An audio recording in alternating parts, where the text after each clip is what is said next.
며칠 전 뉴스에 한국 뉴스입니다. 저는 이 영어가 어려워가지고 이 나라 뉴스는 잘 안 보고 한국 뉴스를 많이 보는데, 어떤 할머니가 아파트에 그 분리수거하는 쓰레기 분리수거하면서 빈병 12개를 가져가서 재판에 걸려가지고 30만 원 벌금형을 받았다, 그런 뉴스를 봤습니다.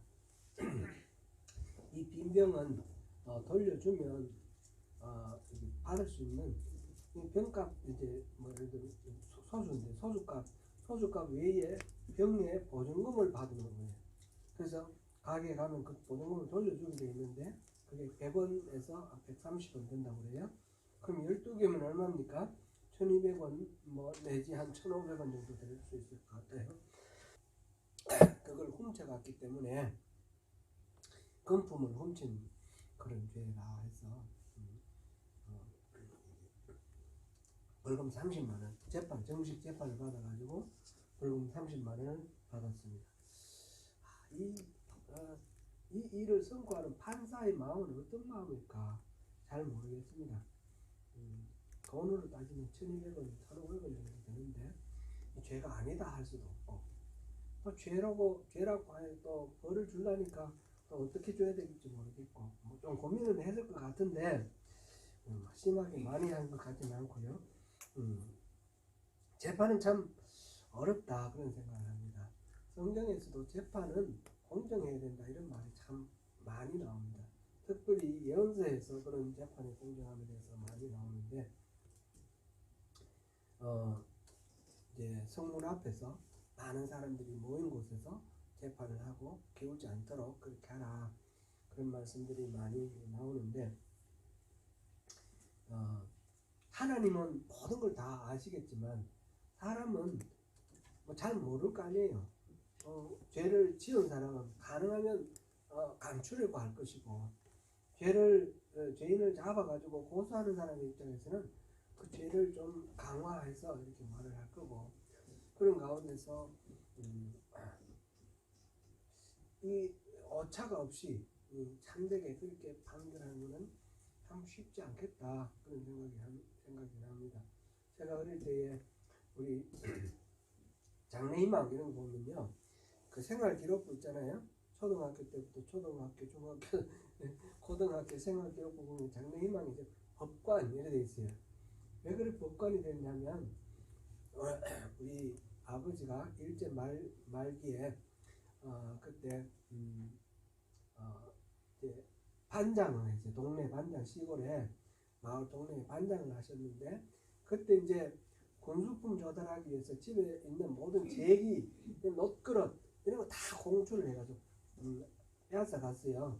일본 일제가 빼앗아 가는데 그 할당량을 못 채운 거예요. 그래가지고 면사무소에 나가지고 면석이가 우리 아버지를 이제 혼내는 거예요. 때리고 차고 막 이렇게 하는 거를 우리 맨 큰 형님이 보신 거예요. 큰 형님 그때 뭐 37년생이니까 한 뭐 5살, 6살 이럴 때에 우리 아버지 그 맞으시는 장면을 보신 거예요. 가슴에 멍이 든 거죠. 뭔가 이렇게 권력이라는 거. 이게 이제 해방되고 난 뒤에 사회는 달라졌지만 권력에 대한 그런 마음을 잊지 않습니까? 그게 없으면 억울하게 당하고, 그게 있으면 그래서 조금 좀 낫고. 그러니까 이제 아무 밑바탕 없는 사람, 시골에 뭐 이런 사람들은 고시를 봐가지고 판사나 검사 되는 거는 굉장히 이게 신분 상승이 될 뿐만 아니라 권력에 가까워지는 그런 길이 되기 때문에, 항상 우리 집에 형제들이 많은데 판검사는 하나는 있어야 된다, 막 그런 식으로 해가지고 형들이 전부 안 되니까 이제 막내까지 내려온 거예요. 순서가 내려와가지고 너는 반드시 법관 해라. 법관 계속 한다고 마음속으로 이렇게 품고 있었는데, 고3이 돼가지고 친구랑 어느 날 밤에 야자하고 이제 밤늦게 이제 공부하고 이제 밖에 나가서 이제 한여름에 더울 텐데 얘기하고 장래에 대한 얘기를 막 나누는 중에 제가 이제 그 친구한테 나는 법관이 될 거다 그랬더니, 법관이 법관이 너 뭔지를 아냐? 그러면서 이제 그때부터 이제 본격적으로 얘기가 시작되는 거예요. 그래서 이제 얘기를 하면서 가만히 생각해 보니까 내가 다 할 수가 없는데 이 사람은 유죄다, 이 사람은 무죄다. 어떻게 판단하냐? 물론 법이 있고 막 다 있지만 증거를 어떻게 믿으며 사람 말을 어떻게 믿느냐? 잘못하면 죄 없는 사람을 죄인으로 만들 수도 있고 굉장히 그거 책임 너무 무거운 거 아니냐? 그럼 검사하지. 그랬더니 검사는 검사대로 또 이 사람을 죄인으로 만들어야 되기 때문에 변호사 하지. 그랬더니 변호사는 변호사대로 나중에는 이 죄인인 줄 뻔히 알면서도 변호를 해야 되는 그런 경우들이 생긴다는 거죠. 가만히 생각해보니 법관이 다 애로사항이 많더라고요. 자신이 없어졌어요. 그래가지고 진로를 바꿨는데 법관 안 하기를 잘 한 것 같아요. 얼마 전에 한국에서 대법관 누구 이제 새로 임명돼가지고 청문회를 하는데 청문회 그것도 잠깐 봤거든요. 그분이 오석준이라는 판사인데 이제 청문회 중에 이제 얘기가 나온 거예요.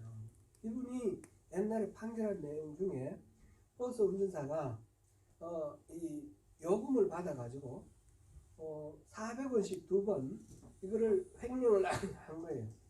회사에 드려줘야 되는데 안 내놓고 그 사무실에 그 휴게실에 있는 운전수 휴게실에 있는 그 커피를 뽑아 먹은 거예요.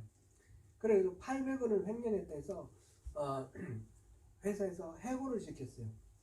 해고를 시키는 이유는 사실은 800원은 아니었고 노조 활동을 했기 때문에 노조를 이제 억압하기 위해서 이제 이렇게 해고를 시켰는데 그래서 중앙노동심의위원회에 거쳐가지고 이 재판을 걸었는데 이분이 이 사람 해고는 적법하다 이렇게 한 거예요. 왜냐하면 이 요금은 회사 거지 본인 거 아닌데 그걸 훔쳐간 거는 분명히 횡령이다. 맞죠? 죄인이.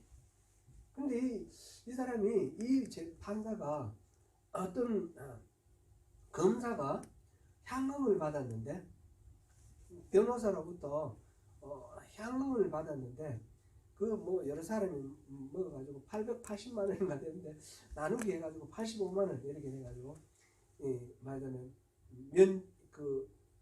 검사의 징계를 받은 거예요. 그 징계 받은 거 면직이 됐는데 그 부당하다고 이제 재판을 걸었는데 이 오숙준 판사는 이거는 너무 심하다. 면직까지는 심하다 이렇게 말한 거예요. 그 외에도 여러 가지가 또 나오더라고요. 국중은 어떤 직원은 성향응을 받았는데 그 파면됐는데 이거 파면은 너무 심하다. 근데 85만 원 받은 검사는 이게 면직이 심하고 800원 훔친 이 버스 운전수는 해고가 정당하다. 이렇게 판단. 돈 금액이 이렇게 차이가 많이 나는데도 이거는 정당하고 이거는 정당하지 않다라는 이런 판단을 내렸단 말이죠. 이분이 나름대로는 고민을 많이 했을 것 같아요. 고민을 많이 했을 것 같은데 기본적으로는 좀 그런 게 좀 작용되지 않았을까? 말하자면 우리나라에 그런 말이 있죠. 유전무죄, 무전유죄 이런 말이 있었죠. 그 사람들 이름도 기억나는데 지강헌이라고 사람이 이렇게 탈옥해가지고 사람 볼모를 잡고 그렇게 뭐 사건을 일으켰는데 그때 그 사람이 한 말이 유전무죄, 무전유죄다. 돈 있는 사람은 죄가 있어도 죄 없는 것으로 되고 돈 없는 사람은 죄가 없어도 죄 있는 거로 된다. 이 사회가 불공평하다. 그런 얘기를 한 거예요.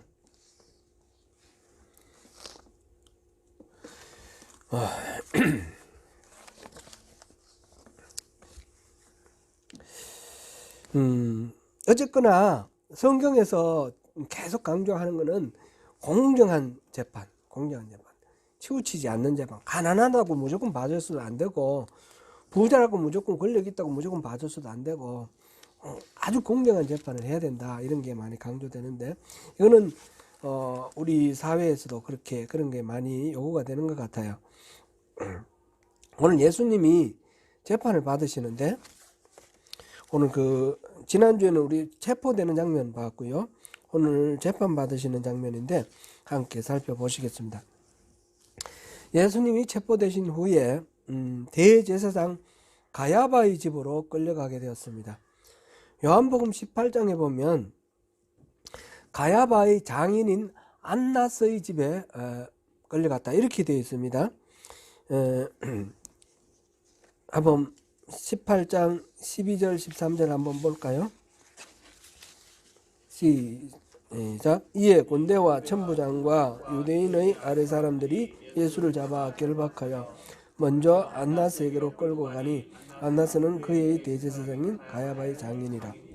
아멘. 이 안나스라는 사람은 전직 대제사장입니다. 대제사장은 이전에는 종신이었는데 로마의 지배를 받으면서부터는 로마가 이 대제사장을 그냥 임의로 면직시키고 새로운 사람을 이렇게 임명시키고 이런 식으로 대제사장을 통해서 유대인을 지배를 합니다. 이 안나스가 면직되고 난 뒤에 그의 아들이 대제사장 되었다가 이제는 그의 사위인 가야바가 지금 대제사장이 있는 그런 상황입니다. 전직 대제사장이지만 이 안나스는 거의 대제사장의 대접을 받고 있습니다. 그만큼 영향력이 있어서 예수님에 대한 재판을 하기 위해서 가야바에게로 갈 때 가야바에게 가기 전에 먼저 안나스를 들러서 안나스에게 이 상황을 보고를 하고 또 얘기를 듣고 그 다음에 가야바에게로 가는 그런 상황입니다. 여기서 가야바에게로 가니까 장로들 서기관들과 장로들이 그곳에 있었다 그랬습니다. 그리고 59절에 보니까 온 공회가 예수를 죽이려고 그 거짓 증거를 찾으며 이래 돼 있으니까 여기에 모여 있는 서기관과 이 장로들은 바로 공회원이다라는 것을 알 수가 있습니다. 공회는 사네드린이라고 해서 이스라엘 식민지인 이스라엘의 종교적인 문제나 사회적인 문제나 이런 것들을 실질적으로 이렇게 다스리는 역할을 하는 그런 의회, 국회 같은 그런 회의입니다.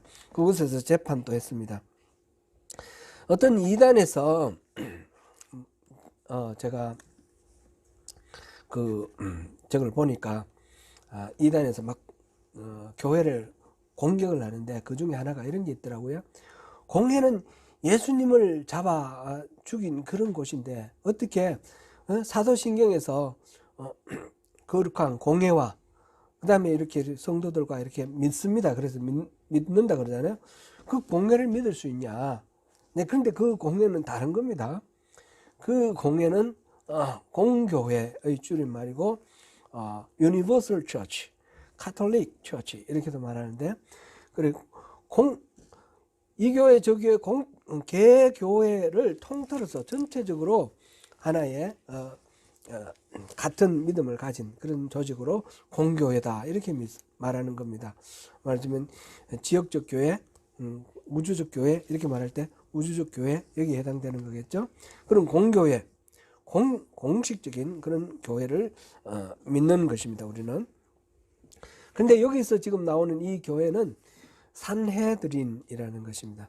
산헤드린은 방금 말씀드렸듯이 로마가 정복한 나라 땅을 다스릴 때에 총독이나 또는 행정관, 집정관이 다스리는데 이 유대는 특별한 그런 독특한 문화적, 종교적 그런 특징이 있습니다. 그래서 아무리 이렇게 로마가 직접 다스리려고 해도 안 되는 부분이 있어요. 유대교가 아주 독특합니다. 안식일 지키고 원래 이 어느 날짜를 정해가지고 식량을 보급을 하는데 식량 받으러 안 나오는 거예요. 알고 보니까 안식일이라서 안 나오는 거예요. 그럼 그 사람 굶어 죽어도 안 나오는 거예요. 그래서 여기는 좀 다르게 대해야 되겠구나. 로마에서는 그래서 이 산헤드린을 인정을 했습니다. 산헤드린은 의원이 70명이고 대제사장이 이제 주재를 하는 그런 건데 귀족들, 왕족들 서기관들 이런 사람들이 산헤드린 의원이었습니다. 예수님이 가야바게로 끌려갔을 때 그곳에 모여 공회가 이미 소집되어 있었습니다. 이 공회는 원래 그 공회가 모이는 장소가 따로 있습니다. 그 광장이 있는데 지금은 가야바의 집 안뜰에서 공회로 모이고, 공회는 원래 낮에 열려야 됩니다.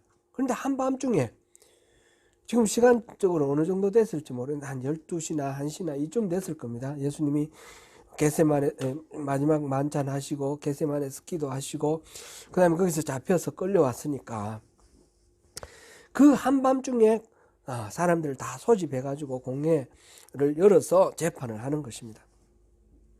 말하자면 이건 불법적인 행위입니다. 그런데 공회의 입장에서, 대제사장의 입장에서는 지금 이 일을 빨리 처리를 해야 될 그런 상황이 되어 있습니다. 지금은 유월절 되어가고 있고, 유월절은 원래 안식일이 있고 그 다음에 일주일 동안 무교절이 있으니까 전부 토탈 한 8일간 이렇게 유월절을 지킵니다. 근데 지금 바로 이날이 지나가면 안식일이 되는 거예요. 시작되는 거예요. 이날은 금요일날.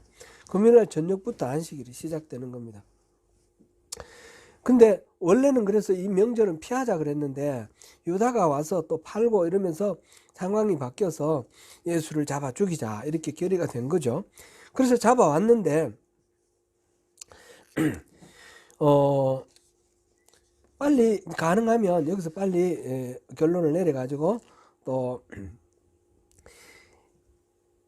예수님 같은 경우에는 산헤드린에서 사형을 시킬 수가 없습니다. 어떤 보면 우리가 성경에도 보면 간음하다가 잡혀온 여자 돌로 쳐 죽인다 그랬잖아요. 이런 종교적인 거는 돌로 쳐 죽일 수도 있어요. 그건 여자들 그렇고 남자들은 거의 탓질을 안 하죠. 원칙으로는 쳐 죽여야 되는데 그런 상황이에요. 근데 예수님에 대해서 예수님이 이미 유명해졌고 사회적으로 아주 영향력이 커졌고, 그런데 그 간음하다가 잡혀온 사람처럼 돌로 쳐 죽일 수 있는 그런 레벨이 아닌 거예요. 이미 영향력이 커졌어요. 그래서 산헤드린에서는 그 외에 죽일 구실이 없는 거예요. 그러면 제일 쉬운 방법은 정치범으로 몰아가지고 로마 이 빌라도가 재판을 해서 정치범으로 사형에 처하면 가장 좋거든요. 근데 예수님이 예루살렘을 들어올 때 백성들이 뭐라고 불렀습니까? 다윗의 자손이요. 그리고 왕이라고 불렀습니다. 왕이라고. 그렇기 때문에 이 예수님을 스스로 유대인의 왕이라고 그러고 이렇게 하니까 반란 세력의 두목으로 몰아가지고 정치범으로 그래서 재판을 받아 죽이려고 그렇게 생각을 하는 거예요. 그래서 작정하고 먼저 일단 종교적인 재판을 해보는 겁니다. 이 재판은 두 개의 재판이 있습니다. 오늘 보는 이 산헤드린의 재판이 있고, 그 다음에 다음번에 우리 볼 빌라도의 재판이 있습니다. 빌라도의 재판은 정치 재판이고 산헤드린의 재판은 그 이전에 구실을 얻기 위해서 하는 종교 재판에 해당되는 것입니다. 원래 이 해가 저물면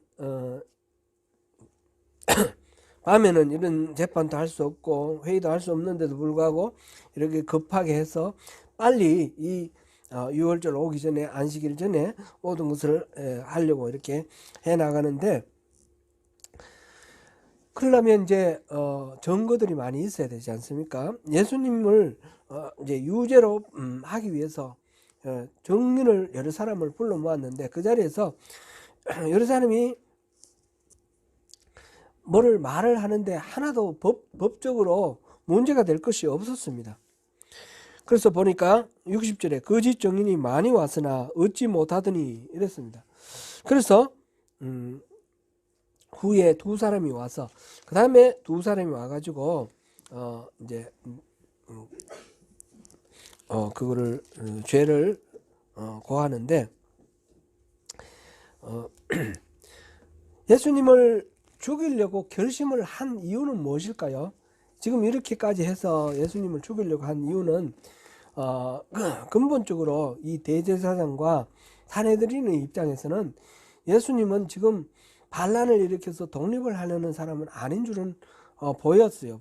보였지만 그러나 예수님을 보면 자신들이 지금 로마의 위임을 받아서 다스리고 있잖아요. 정치적으로 사회적으로 다스리고 있는 이 유대의 질서를 흔드는 사람이에요.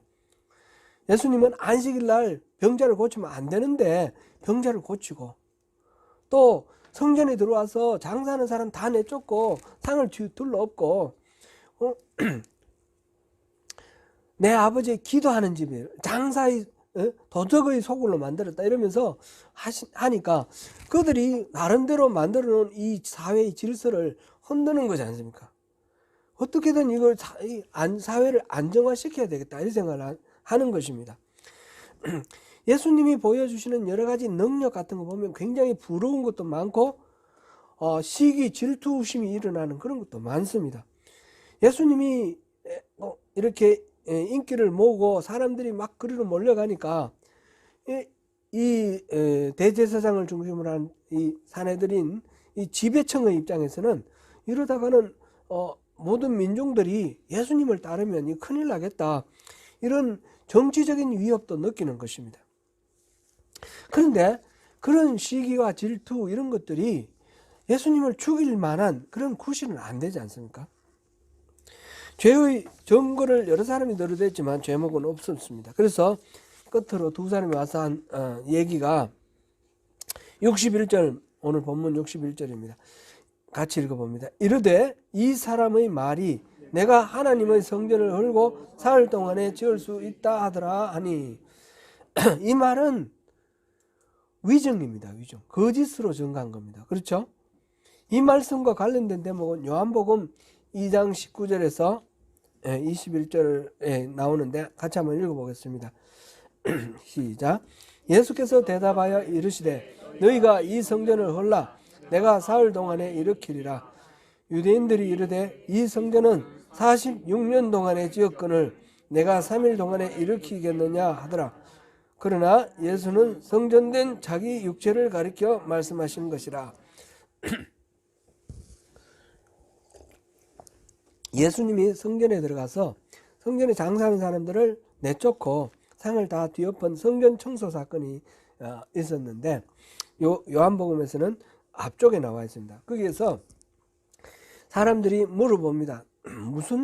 무슨 권위로 이걸 하느냐, 그런 의미로 마태복음 마가복음에는 무슨 권위가 있느냐 이렇게 물었는데 여기서는 표적을 보여달라 이렇게 요청을 합니다. 그랬을 때 예수님이 하시는 말씀이 너희가 이 성전을 헐라 내가 사흘 만에 일으키리라. 근데 그 성전 청소하고 연결되었기 때문에 사람들이 생각할 때는 이 46년 동안 짓고 있는 이 성전을 무너뜨리면 일으킨다라고 그렇게 받아들였는데 예수님께서 말씀하신 것은 자신을 성전으로 생각한 거예요. 이 성전을 헐라 내가 사흘 만에 일으키리라. 그런 말씀을 하셨다 이런 거죠. 예수님은 이 성전을 헐겠다, 내가 헐겠다, 그리고 다시 일으키겠다 이렇게 말씀 안 하셨어요. 너희들이 헐라 그러면 내가 일으키겠다. 예수님 말씀하신 그 성전은 자신이지만 그 자리에서 있었던 사람들이 이야기는 저기 있는 성전, 헤롯 대왕이 짓기 시작한 그 성전, 지금 또 공사 중에 있는 이 성전, 화려해 보이고 아주 멋있는 이 성전, 그 건물 성전을 가리키는 것으로 이해를 했습니다.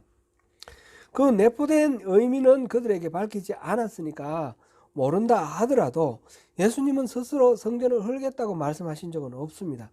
그런데 이 정의는 그 성전을 헐겠다, 그리고 사흘 동안에 짓겠다 이런 식으로 정언을 했으니까 이 정언은 거짓 정언, 위정입니다. 재판을 주재하는 대제사장이 이 말이 사실인지 물었을 때 예수님께서는 침묵하셨습니다. 아, 그거 위정이야. 나 그런 말 한 적 없어. 이렇게 말씀하시면 들은 사람들이 많이 있으니까 입증이 될 텐데, 그런데 예수님은 침묵하셨습니다. 스스로 지금 변호를 할 마음이 없으십니다. 겟세마네 동산에서 기도를 하시면서 할만 하시거든. 이 잔을 내게서 지나가게 하십시오. 그러나 내 원대로 하지 마시고 아버지 뜻대로 하십시오. 이렇게 기도를 했습니다. 3번 기도했기 때문에 내가 원하는 대로가 아니라 아버지가 원하는 대로 모든 것들이 이루어질 것을 이렇게 받아들이고 내어놓았습니다. 자신이. 그러니까 이 모든 일들은 하나님께 맡기는 것이고, 자신이 이 변호를 하고 이 위기에서 벗어나려고 하는 그런 마음이 없어지셨습니다. 예수님이 대답하지 않고 침묵하신 데는 다시 또 생각해 보면 한 2가지 정도의 어떤 이유를 분명하게 제시할 수 있을 것 같습니다. 하나는 성경에 기록된 것이 이루어지게 하려는 말씀 의도입니다. 예수님은 계속해서 예언서에서 하나님이 미리 말씀하신 메시아에 대한 그 예언이 이루어지는 그 길을 따랐습니다. 자신은 그 하나님의 말씀이 이루어지는 하나의 그 뭐랄까요, 본이 되시는 거죠.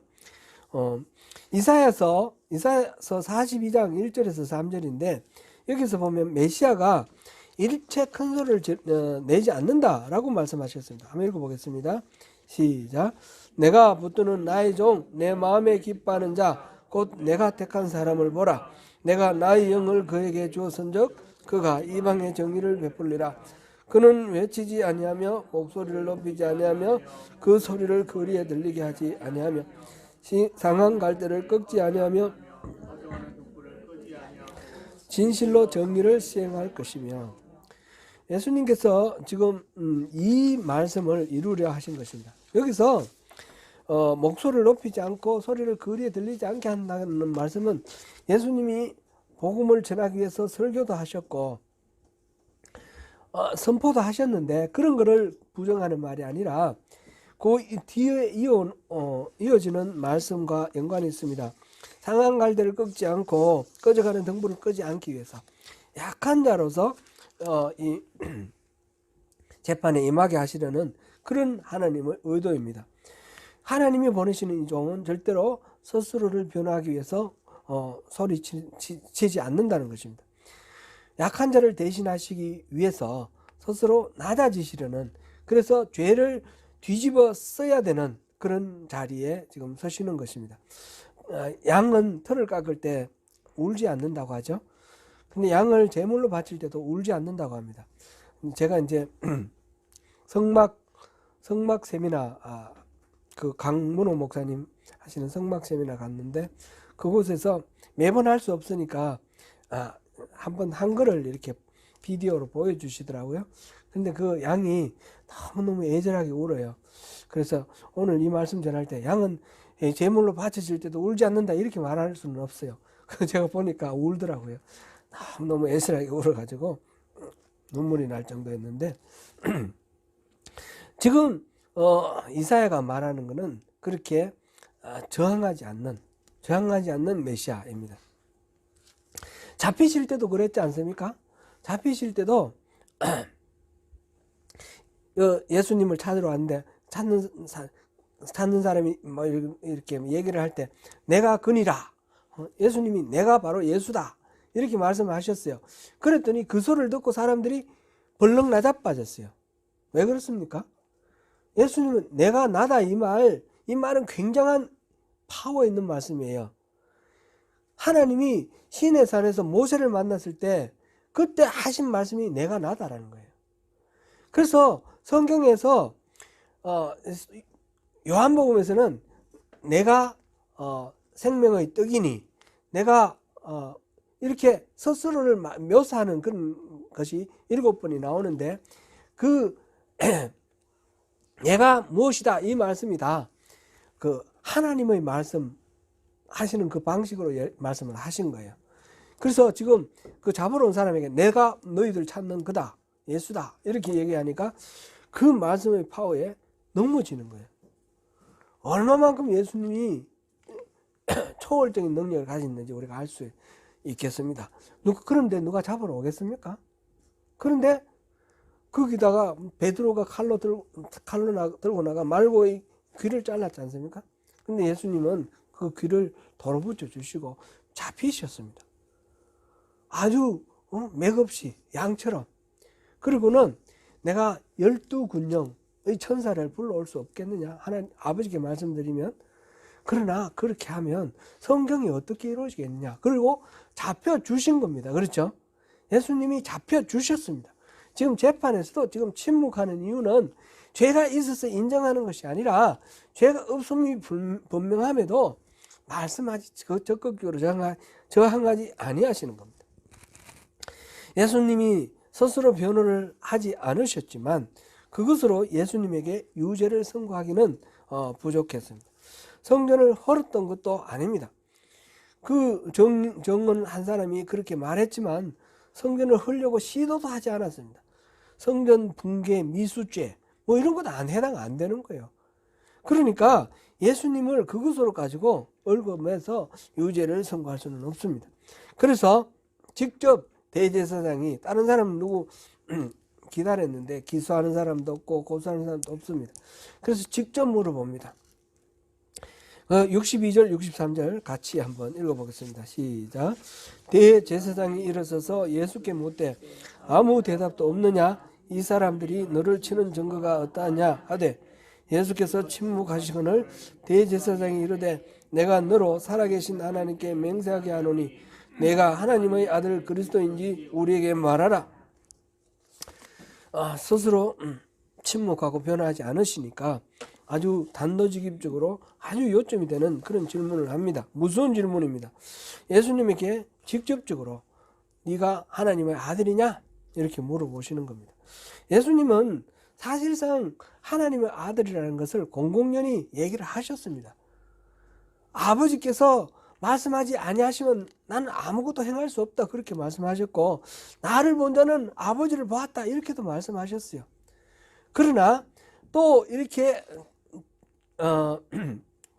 올무에 얽히지 않기 위해서 또 사람들이 물으면 말을 또 이렇게 직접적으로 하지 않았습니다. 예를 들면 성전 정화할 때 무슨 권위로 하느냐 이렇게 했을 때 예수님이 직접적으로 말씀하지 아니하셨습니다. 세례 요한은 하늘에서 오신 분이냐 이렇게 물어본 거예요. 그죠? 이 제사장과 이 사람들이 말할 수 없게 하고 이렇게 때를 기다리신 겁니다. 때를 기다리시고 유예하셨습니다. 사람들은 예수님께서 스스로 그리스도시고 메시아시고 하나님의 아들이시라는 것을 여러 번 말씀하셨지만 믿지 않았습니다. 그럴 리가 없다라고 생각했습니다. 그래서 가이사랴 빌립보에서 베드로가 한 그 고백, 주는 그리스도시고 살아계신 하나님의 아들이십니다 라는 이 고백, 예수님께서 그걸 인정하시면서 귀하게 여겨주셨습니다. 그리고 이 고백, 베드로의 이 고백 위에 교회를 세우겠다고 말씀하셨습니다. 그러므로 교회는 다름 아니라 예수님은 그리스도시고 예수님은 하나님의 아들입니다 라는 것을 믿는 신앙 고백 위에 교회가 존재하는 것입니다.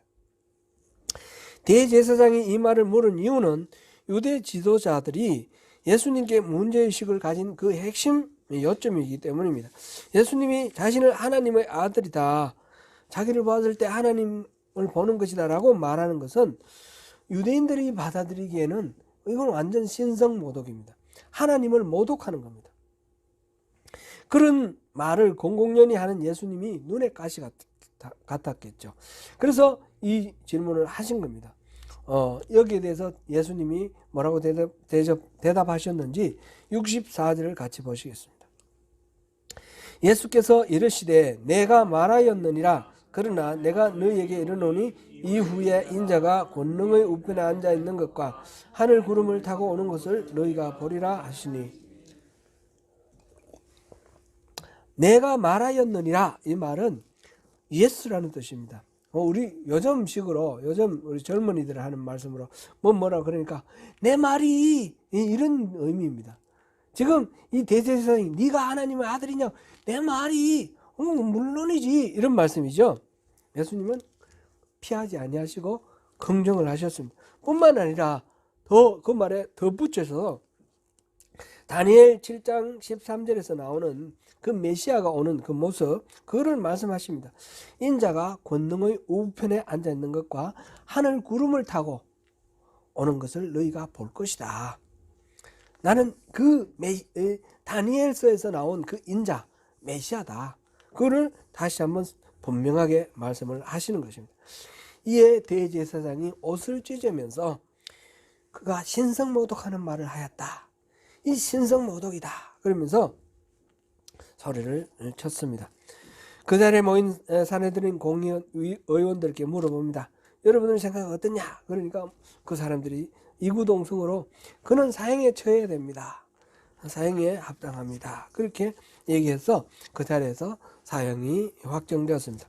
사람들은 예수님 얼굴에 침을 뱉으면서 주먹을 치고 또 손바닥으로 때리면서 모욕했습니다. 이 선지자야 누가 때렸냐 알아봐라 뭐 이런 식으로 이 사람들이 예수님이 지금 말씀하신 하나님의 아들이시고 그리스도라는 것을 믿었습니까? 안 믿었습니까? 그래도 안 믿었다는 거죠. 믿지 않고 예수님을 지금 죽이기로 결심을 했습니다. 오늘 이 재판에서 결론은 뭡니까? 예수님은 죄가 없다는 겁니다. 죄가 없으십니다. 하나님의 아들이 하나님의 아들이라고 말하는 건 죄입니까? 아닙니까? 진실을 말했기 때문에 그건 죄가 될 수가 없습니다. 다만 그 자리에서 유죄로 선고를 했을 뿐이지 실질적으로는 죄가 없습니다. 그 밖에 나머지 정인들이 고소한 것들은 다 기각이 됐습니다. 없습니다. 그죠? 아무것도 죄가 없다라는 게 오늘 이 가야바 이 대제사장의 집들에서 있었던 산헤드린 공의회의 재판의 결과입니다. 사랑하는 성도 여러분, 예수님을 향하여 유다의 공식적인 의회인 산헤드린에서 벌인 유대인의 재판은 정당한 절차도 없었고 정당한 증거도 없이 그들이 의도한 대로 예수님을